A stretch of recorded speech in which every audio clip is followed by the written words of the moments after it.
please help us get through this presentation. Lord, you know my struggle with the asthma.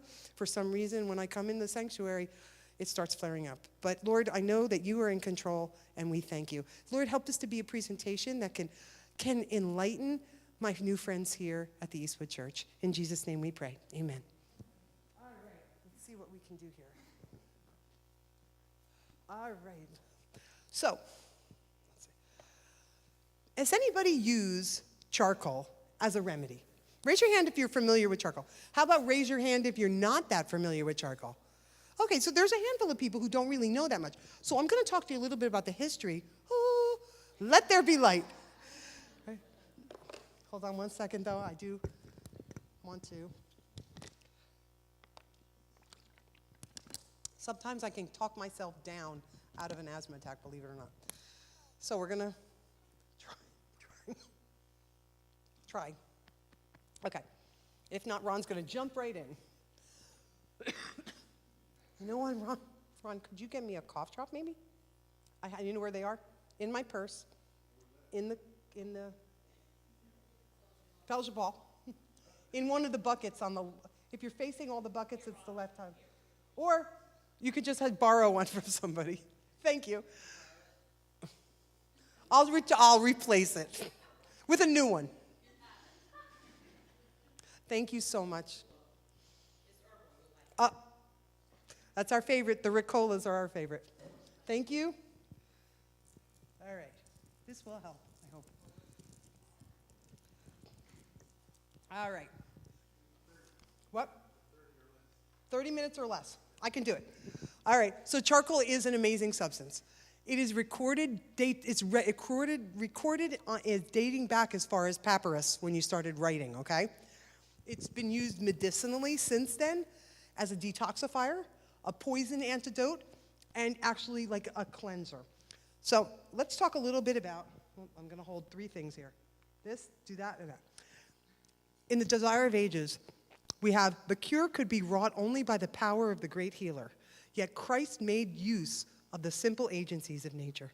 So we're using you're talking about charcoal, we're using something very simple.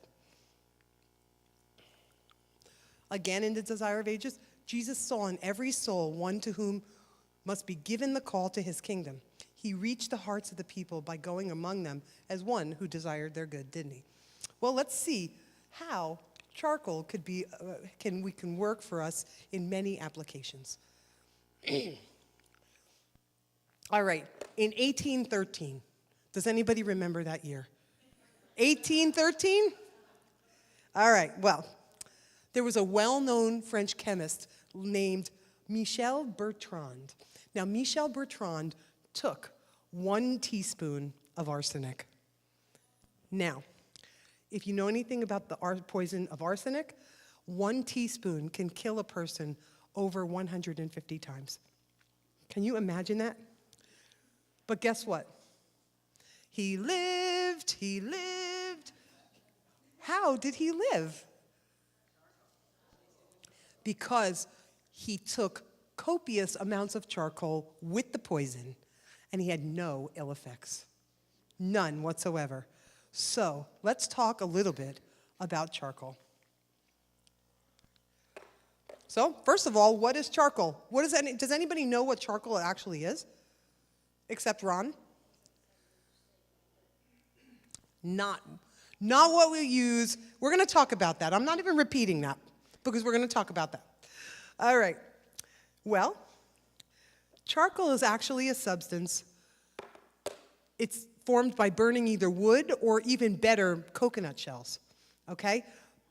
With the absence of oxygen. What happens, the remains of that is pure black carbon. Now, Ron and I, because we are medical missionaries, as we trained as medical missionaries at Wildwood, we actually had to make charcoal. So what we did was we dug a hole. We actually put like a roasting pan in the bottom of the hole. Ron went looking for twigs and wood. We filled our little pan with wood. We started it with a flame, but do not use an accelerant because we want pure black carbon, right? So it took a while to get it going. We did that, and once it started, going, we covered it with the lid. We covered it with dirt, and we left it there. and it burned and smoldered to pure black carbon. And that is what charcoal is. That's as simple as that. Now, medicinally, it comes in three forms. It comes in the powdered form, it comes in tablets, and it comes in capsules too. Charcoal is completely safe to use. There's no ill effects of taking charcoal. There are some precautions I'd like to share with you, but there are no ill effects. The first thing I'll share with you is that you need to make sure you drink lots of water with charcoal. The reason why is charcoal can constipate because it takes all the water out. Okay, so if you're going to take some charcoal for something, we're going to talk about some of the uses medicinally. Make sure you drink a lot of water. The second thing, you will have black stool. It's so what? It's going out anyway, right? Out banana, out charcoal, okay? So there's no potential of overdosing or having any danger of that. But how does it work?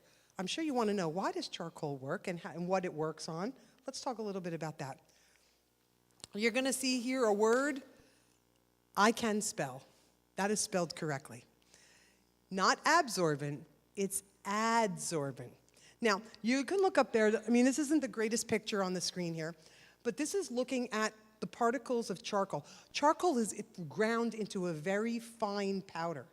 So fine, it's almost like, what is that? Like powdered sugar, or flour. It's really fine. So poof, it can go all over the place, right? Are you laughing because that has happened before? Oh, poof. Black. She understands what I'm saying. So actually, how does it work? Well, the interesting thing is it's adsorbent, meaning that those little tiny particles under the microscope have little kind of like holes and little tunnel-like passages in them. And what happens is it binds the different things that are bad for us. It binds toxins, poisons, gases, germs, bacteria. Inside, what it does is it encapsulates it. It pulls it in there, it encapsulates it, and then you can expel it out safely. So everything gets packaged up, and the charcoal holds onto it. So it's very interesting. So that's adsorbency versus like a sponge that is absorbent. So it attracts everything. And it takes any of these injurious substances and boop, gets rid of them. Oh, I didn't go through. Okay. So activated charcoal. You've probably heard that word before now too. Activated charcoal is different than just regular charcoal. We made regular charcoal, which has been used for centuries upon thousands of years. Sorry. Okay. But activated charcoal, what they do is they take the black carbon and they actually treat it with high-pressured steam. And what it does is it actually enhances the charcoal's adsorbency. So activated charcoal just bumps it up a notch. If you were on a deserted island and you needed charcoal and you did what Ron and I did, it still will work. But if you can purchase activated charcoal, it'll really enhance that adsorbency. Now that method, though, of the activated charcoal was not developed until the 20th century. But remember, charcoal has been used before that. So what are the advantages of using charcoal? Well, number one, it's readily available. You can buy charcoal in health food stores. You can buy charcoal online. You can buy charcoal in a lot of places.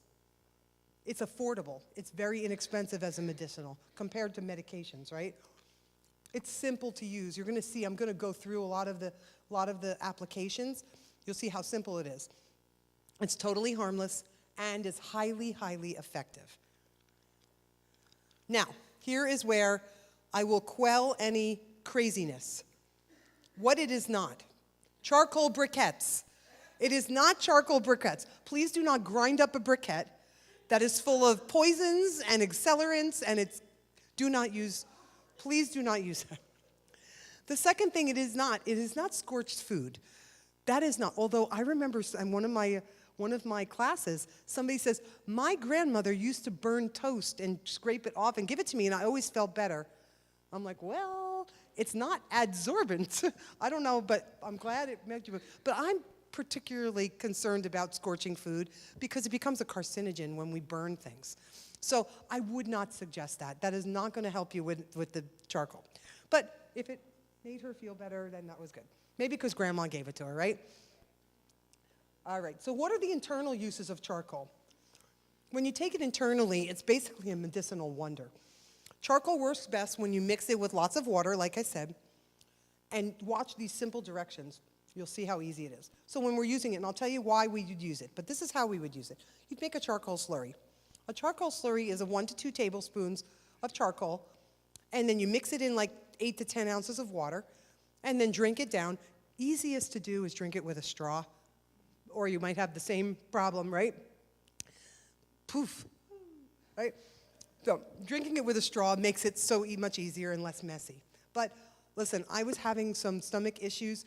I get car sick, and we were in Jamaica just a few weeks ago, and we had lack of sleep. We were running from one program to 2 weeks in Jamaica to do another program, and we had to get up at the crack of dawn. We were on the road to get to the airport at 3 in the morning. I had like 2 hours sleep. It was crazy.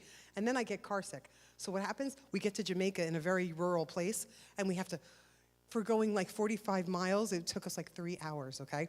Because we had to swerve around the potholes. It was like a very rural part of Jamaica. So I ate a veggie patty at the airport, and then took off in my, did not know about the road conditions. So I was really, really sick. Praise God we don't go anywhere without charcoal, right? So I did take charcoal, much better. So it is a lifesaver in many, many circumstances. Now, this is my second precaution. Best to take it between meals or 2 hours after medications. The reason why. So these are some things that you have to remember. The first reason is because it will affect the digestion in the sense of absorbing nutrients. So you don't want to mess up with your food, right? The second reason, remember, when we're taking medications like that a physician might prescribe, the body rejects them like poison. It may help us somewhere, but it hurts us another place. Charcoal distinguishes it as poison.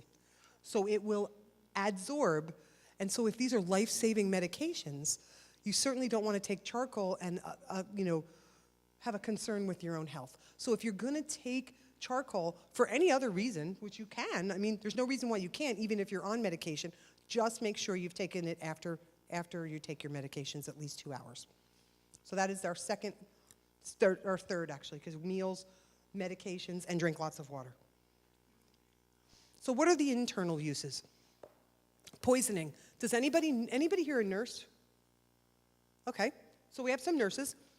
Do you remember in the ERs, charcoal was the treatment of choice for poisoning, okay? So if you sent somebody to the ER, they were going to give them charcoal. Okay, intestinal gas. You know, I was pushing beans now. Beans are good, right? I know Ron won't agree with me, but beans are good. And sometimes we can get a little, I like to say it this way, windy, right? We could get a little windy. You can take charcoal and that will get rid of that. Nausea and vomiting, well, I'm a perfect example. Me and my Jamaican ride, that helped. And then, of course, for diarrhea. Because what happens? It's going to bind all that and boop, it'll kind of, well, like I said, it will kind of start to constipate a little bit. So it's going to pull that all together. If you were able to give somebody activated charcoal, you know, a lot of big concerns of poison control centers and stuff are little children drinking the lemon pledge or whatever, right? If you can get a child or an adult charcoal is within 60 minutes of when they've taken something that's poisonous, it will nullify the poison at least by 60%. That could actually make it into a level that will not kill them, okay? No matter what they're taking. So understand that this can save somebody's life to have this in the house. So for a poisoning, it's going to be a little more than just like 1 to 2 tablespoons. You want to drink 4 to 10 tablespoons, depending on how old the person is, in water, and not as much water. You want to just drink it down. You want to then add, fill the water back into the glass, mix it around, and drink the sediment. If the person has eaten within 2 hours, you're might need more charcoal because that's going to affect the effects there. You're going to repeat the dose in 10 minutes. And of course, by all means, give them further treatment, send them to the hospital as soon as possible. You may have saved their life, though. You may have saved their life. Now, talking about children, since we mentioned it, as a general rule, a child would take half of an adult dose. I'm not talking about infants. I'm talking about children somewhere between like maybe 4 or 5 and 12 or 13, okay? Infants are going to need a little less of a dose, obviously, or younger children, toddlers. So just use your judgment. If you're doing a half dose, then do only a quarter of a dose for a toddler, maybe. So you have to see, but give them the charcoal. It's not going to hurt them. Just, you don't want them to be all stopped up too, Always keep a container of charcoal in your house. Ron and I do not travel anywhere without charcoal. In fact, sadly, we forgot one of our containers with all our natural remedies, but I was like, oh, I'm doing charcoal. Rhonda's like, I have it. I'm like, I always have it. Don't worry, I have some. So we had charcoal available. We always have it with us where we go overseas, when we go anywhere, because it is such a lifesaver in so many ways. Yes, question? If you keep it in a dark place, in like we bring charcoal with us to purchase if anybody wants them. We don't have much with us, but they're in those black bags, those resealable bags, because it's best if it's kept out of the dark, in the dark. But it will stay indefinitely if you keep it airtight and in the dark. You'll be fine. Now, here's another caution. Please do not give charcoal by mouth to somebody who is unconscious. There is a risk of choking. As much as the charcoal can help them, you could also hurt them by choking. So get them prompt medical attention, call 911, get them revived, however that works, because this could, again, the charcoal could save their life, but if they are unconscious, please do not give them charcoal. I think that's all my cautionary things. Let's see. All right, nausea and vomiting. It's the same dose. Do the 1 to 2 large teaspoonfuls after each vomiting episode. So if you vomit, you take the charcoal. If you vomit again, take it again. Yes? Make sure that if you're giving it to the child, that you keep them in the bathroom, otherwise it gets all over your carpet. Because it could, because if they vomit it, they're going to vomit that up too. And it is black. So it can be a little bit of a nuisance to clean up. Agreed. Very good point. Follow it with a glass of water. And again, if vomited up, drink another glass immediately. Diarrhea, the same thing. 1 to 2 large spoonfuls in a glass of water after each loose and watery stool. And I can't say it enough. Keep hydrated. Did you know that the second largest killer around the world for children under the age of 5 is dehydration? And that's why Pedialyte makes so much money, pretty much. Because children, their little bodies are more water than we are. And if they have diarrhea or they are vomiting, they become dehydrated very quickly. And so we want to make sure that they have rehydration fluids, coconut water, whatever you need to give them. Now, externally,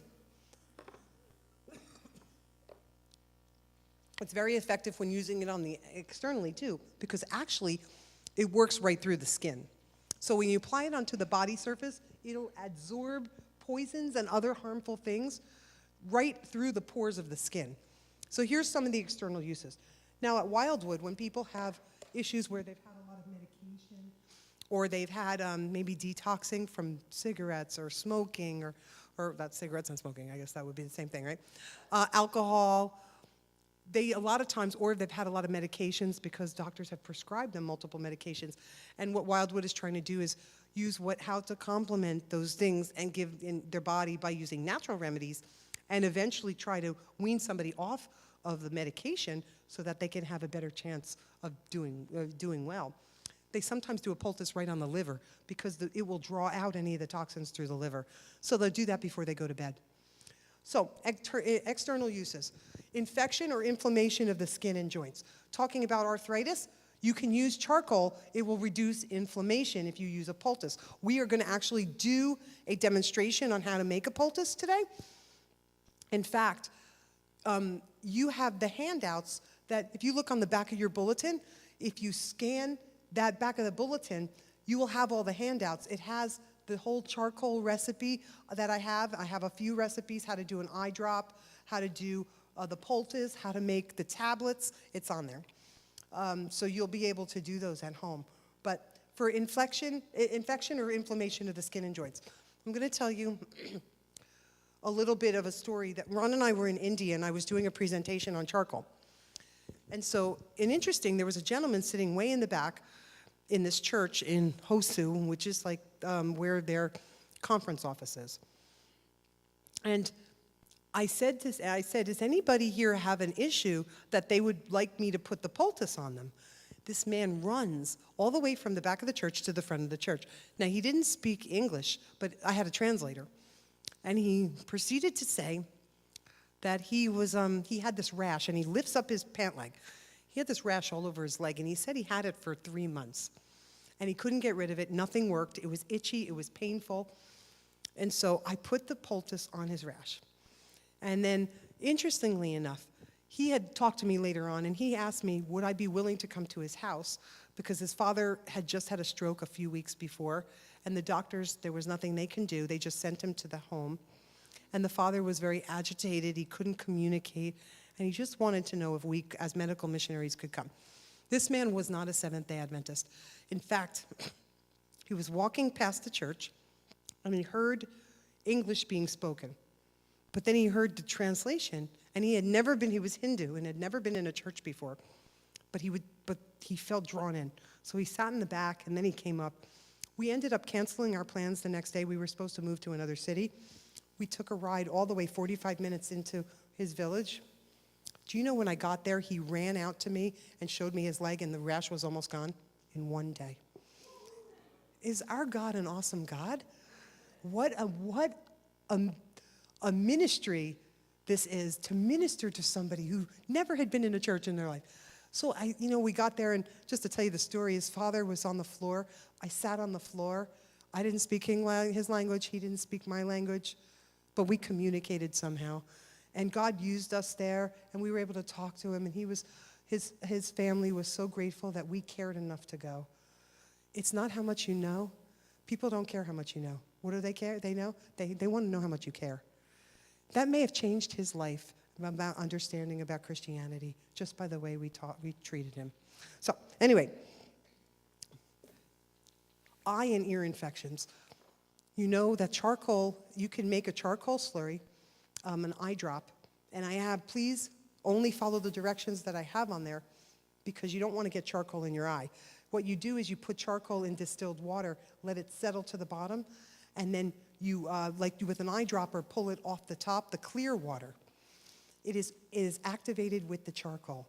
Do you know you can put that in your eye when pink eye, conjunctivitis? For those little kids, they get that all year round, don't they? A couple drops in there, they won't need any kind of medication. It will absorb all those bacteria and all that infection in there, and the viruses in there. So, ear infections, the same thing. Lesions from poisonous plants. I know I don't know. I'm not saying, listen, it couldn't hurt you. So if you look at that recipe, you can try it. It's not going to hurt you, by all means. Just make sure that you're getting only the clear water that has gone to the top, and but it won't, and hey, it might help, because I used to get styes. I haven't had one in years. I hope I don't get one, because I just said it, and Satan then is going to be like, oh, good, she hasn't had a sty in a while. I mean, but if I get one, I don't have one right now yet. But I'm going to tell you that it's harmless. So you could try it. Listen, it could work. But lesions from poisonous plants, I know you're in Ohio. Oh, another question? Somewhere? Somebody else have a point? Oh, go ahead. What? Dry eye. That I'm not sure. I'm not sure about that. So I never had that question. I can look it up, but I don't know if I'll have a good answer for you. But I can try. So I have a lot. At home, I have a very exhaustive charcoal book. I don't carry it with me, because if I had to carry all my resources, I would have a whole van full of books, right? So a lot of times, if you want me to look that up, you just have to email me, because that's going to be the best way to communicate. And when I'm home, I can look in my library and see if I can come up with something. So I'll give you my card. All right. Lesions from poisonous plants. I know you have poison ivy here, poison oak, poison sumac, because you're kind of in the same row as New Jersey. So you have the same things. Sometimes I go like places and they're like, poison what? I'm like, you don't have poison ivy here? What are you, crazy? I grew up with it. But I'm not allergic to poison ivy, so never ever got poison ivy.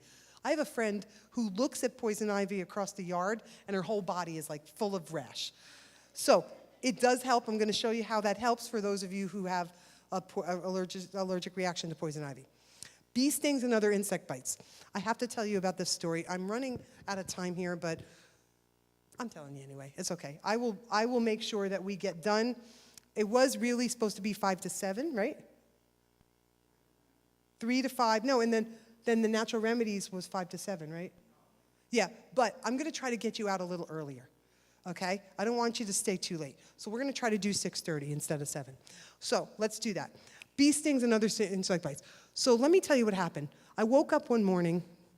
Ever since I've been to Tennessee, I don't know what happens, but I get bit by bugs all the time.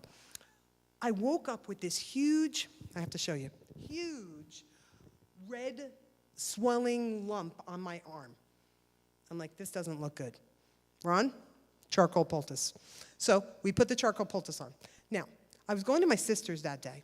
My sister is a nurse. So what I decided was, you know what?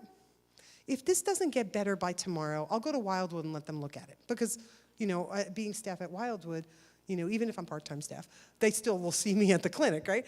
So Ron's like, okay. So I go to my sister's. Now, my sister is a nurse, and she looks at it and she goes, Karen, that does not look good. I'm like, yeah, I don't know what it is. She goes, you should go to the doctor. I'm like, well, I'm going to go to Wildwood tomorrow. Now, I was going to her house for dinner. She's like, Karen, I wouldn't wait till tomorrow. You should go to the emergency room. I'm like, okay, stop panicking, right? And so she's like, I'm just telling you should go. I'm like, okay, but I'm going to go to Wildwood tomorrow. She's like, all right, that's your choice. Well, did you remember in the cartoons when there was the little angel on one shoulder and a little devil on the other? Remember those cartoons? Well, Ron and I were driving down 24 in Chattanooga. My sister lives like over by Collegedale, she did, and we live on the other side of Chattanooga. Driving down 24, and I see one of those signs that said, Park Ridge Hospital, 1 minute emergency room wait. So then the little devil says, you should just go to the hospital. And so I go, Ron, take me to the hospital. It's like 10 o'clock at night, right? He's like, what? I'm like, just take me to the hospital. There's only a 1 minute wait. You know that sign is 1 minute to get to the desk? It's still 4 hours to see the doctor. Don't let them fool you, right? Don't let them fool you. Well, anyway, so I go, and the doctor comes in, and she's like, oh. She says, did you know what happened to you? And I'm like, no. And she says, you got bit by the brown recluse spider. I'm like, what? She's like, okay. So then she's writing me prescriptions after prescription, right? Antibiotics, some kind of topical wash, some kind of cream. I mean, there was 5 different things she gave me. So I'm like, okay. Well, now it's 2 o'clock in the morning, okay? I'm not going to fill these prescriptions at 2 o'clock in the morning. So we get home, and I said, Ron, put another poultice on, and we're just going to see what happens tomorrow. Do you know the swelling was more than half down the next day? Pulled that off, put another poultice on it, kept every time we took it, it was more than half until it was gone. I have no scar, no residual effects of the brown recluse. But guess what happened last summer? Guess who got bit by the brown recluse again? I did, on my leg. So now, I go to Wildwood and I go talk to our master herbalist. I go, what is this? They go, I think you got bit by the brown recluse spider. I said, that's what I thought. I said, what would you do? She goes, well, I'd start with charcoal. Boop. Guess what? No scar, nothing. Now, I'm going to tell you that's a miracle from God, because the brown recluse spider it causes the flesh to be necrotic, okay? I have 2 places I was bit, and neither of them I have no problems. So by God's grace, amen? You know what? He makes these things so powerful. Simple thing is charcoal. Venomous miters and snake bites. I'm going to have to tell you one more story. So there was missionaries from Wildwood that went down to Africa to do ministry there. And they were about 6 hours away from a hospital. The problem happened is that one of them got bit by a poisonous snake. So they treated it with charcoal. And they jumped in the car. They did the steps that they were supposed to do. They jumped in the car. It was a 6-hour ride. They were just doing charcoal. By the time he got to the hospital, the doctor said, I don't know what you did, but you saved his life, because he would have been dead in 6 hours. So he did do oral, and he also did poultice, and I'm going to show you how to do that. First of all, let me show you the charcoal bath. This is for when you have large, like if you have poison ivy or like on a large area, a charcoal bath. You're going to take 2 cups of activated charcoal in the size of a bathtub, and you're going to immerse as long as you can, until the water cools down. You can always add a little hot water and stay in there as long as you can, but at least 20 minutes. If you can do a half hour, that would be great. But the entire body can be immersed in that. I mean, you're going to come out, you'll be all charcoaly, but it's nothing a little shower can't get rid of, right? But it will be able to help that in the infection of the poisonous plants or whatever's causing that rash. A charcoal poultice. I'm not going to go over how to make this because I'm going to show you in the other room. But it's for more smaller localized areas, like my spider bite, like like if you had like an insect bite or a bee sting. Those are types of areas, a small rash. That would be, what you want to do is double the size. If it's like a quarter size mosquito bite, maybe you have a reaction to mosquitoes, then just do like a $50 or a silver dollar size over that. You want to just double the size with the charcoal poultice. All right. I'm going to talk a little bit. Okay, I'm going to tell you, and I'm going to tell you, that does not look good, does it? All right. This is the actual picture of my cousin's foot. She does not know I show it like this, so please do not tell my cousin Lisa that I'm using her foot. However, I was in Ecuador, and I get a text from my cousin who says, Karen, I went to the doctor a couple weeks ago because this is on my foot. They prescribed me some medication. It didn't work. I don't know what to do. I don't know how to get rid of this. So what happens? Well, I said, all right, Lisa, I'm going to tell you how to use charcoal. She's like, okay, I don't care what it is. I knew you had something to help me. So I give her the directions on how to make a poultice. I send them to her. I said, Lisa, tell me how it goes. Guess what happened? My phone got stolen that day.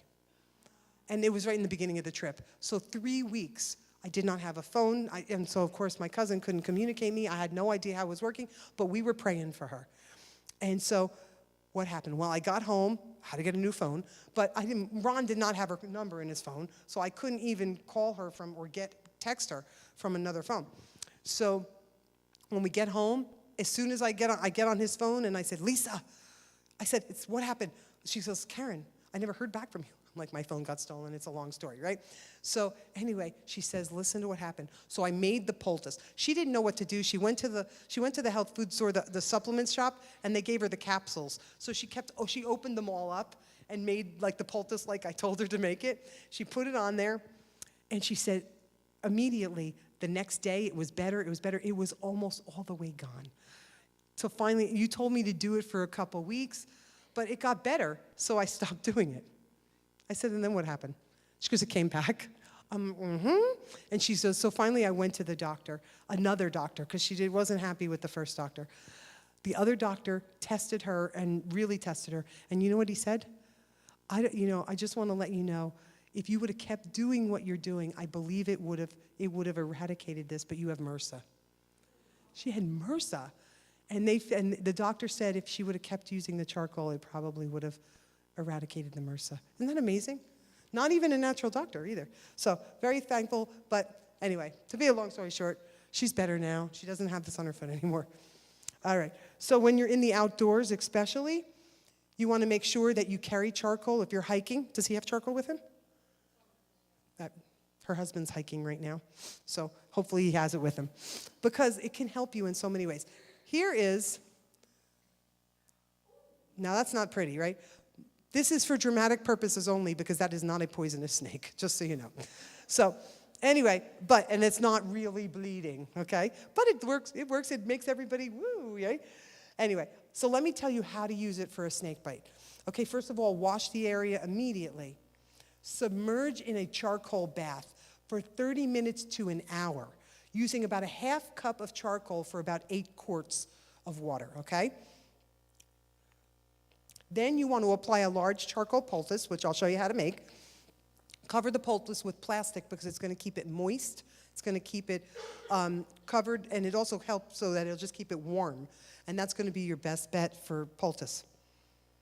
Then change the poultice every 30 minutes. And you can shake charcoal by mouth. Do again the 2 large spoonfuls in only about a half a glass of water because you want to get that in there for every 2 to 3 hours. And then, of course, you can put an ice pack on it to take the swelling down and get them to the emergency room. Remember, charcoal is a proven remedy. Be prepared, keep a supply. 1 Corinthians 1:27 reads, God has chosen the foolish things of the world to put to shame the wise, and God has chosen the weak things of the world to put to shame the things which are mighty. Isn't that true? I hope that God blesses you all with abundant health as you seek to make wise the simple remedies, just like amazing charcoal. If you guys want to step into the fellowship hall now, we're going to actually do a demonstration on poultice. Oh, wait, there's a question. We're going to do a demonstration on the poultice, and we're also going to do some natural remedies that we'll be happy to let you sample. Do we have a question? Yes, that's a good question. Yes, it's a detoxifier. The only thing I suggest is drink lots of water. And I don't think that you need to do charcoal every day. I think that if you detox with charcoal, maybe take it for a week or so, you could actually do it sporadically, but I don't think you need to take it every day for the rest of your life. Well, the problem is that the capsules are so much less of an amount. It's easier to take, but you have to take a lot of them. You might have to take 12 capsules to get like a tablespoon or 2 tablespoons, right? So that would be a concern. The second thing is that the tablets are usually mixed with something to keep them together. So you're losing a little bit of the charcoal effect. I'm going to tell you a good reason why you would use the capsule, tablets, thank you. And the reason why is because when you have mouth pain, you can actually gum or toothache. If you take the capsule and you just put charcoal in your mouth, you're going to have black teeth. It's all black, black, black. But if you use the tablet, you can put it between your gum and the tooth or the gum and the cheek, and it will take down the inflammation. It will reduce the pain, and it won't cause all that black in your mouth. I'm going to show you how to make a tablet. I keep saying capsule. A tablet that will be very effective for tooth pain and mouth pain. Another question? To the bathtub worth of as warm as you tolerate. Because, what'll happen, it'll start to get cold, and then you're going to want to get out. So put it in, stay as long as you can, add a little more, and try to be 20 minutes, a half hour if you can. The longer, the better. It's going to be more effective. Yes? No, oh yeah, that's right, I forgot to tell you. It's odorless, it's tasteless. Charcoal doesn't taste like anything. So you could drink it and you won't know. The only problem is that it's got some sediment. So that's why a straw is good, because you can drink it right down. But it has no flavor and no odor whatsoever. So, yes?